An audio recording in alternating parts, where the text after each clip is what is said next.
కీర్తన పాఠ్యభాగం 37వ కీర్తన మొదటి చివరి వరకు ప్రత్యేకంగా చదువుకోండి.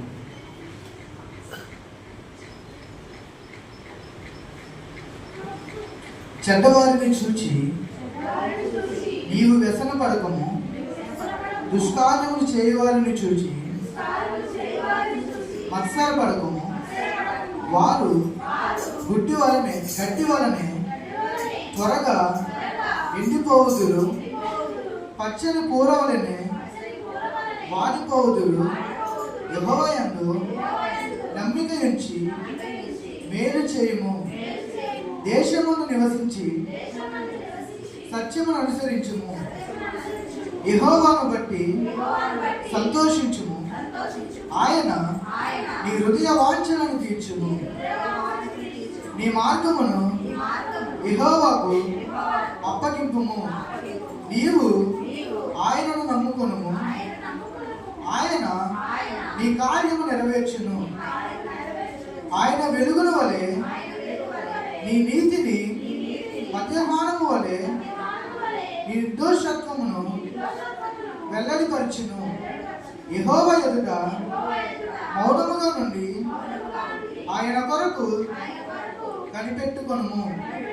తన మార్గమున వర్తిల్లు ఆమె చూచి వ్యసన పడకము.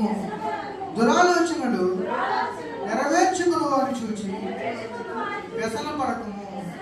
కోపము మానము, ఆగ్రహము విడిచిపెట్టుము. వ్యసన పడకము, అది కీడుకే కారణము.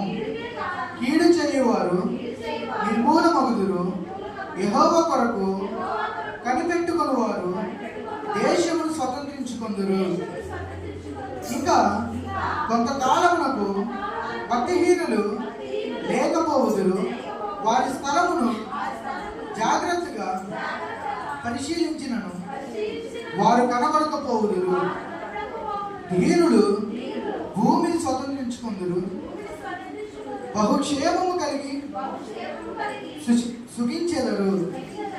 భక్తిహీనులు నీతిమంతుల మీద దురాలోచన చేయుదురు. వారిని చూచి పండ్లు కొరుకుదురు. వారి కాలము వచ్చుచుండుట ప్రభువు చూచుచున్నాడు.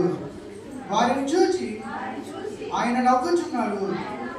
దీనులను దరిద్రులను పరద్రోయుటకై యథార్థముగా ప్రవర్తించు వారిని చంపుటకై భక్తిహీనులు కత్తి దూసి ఉన్నారు.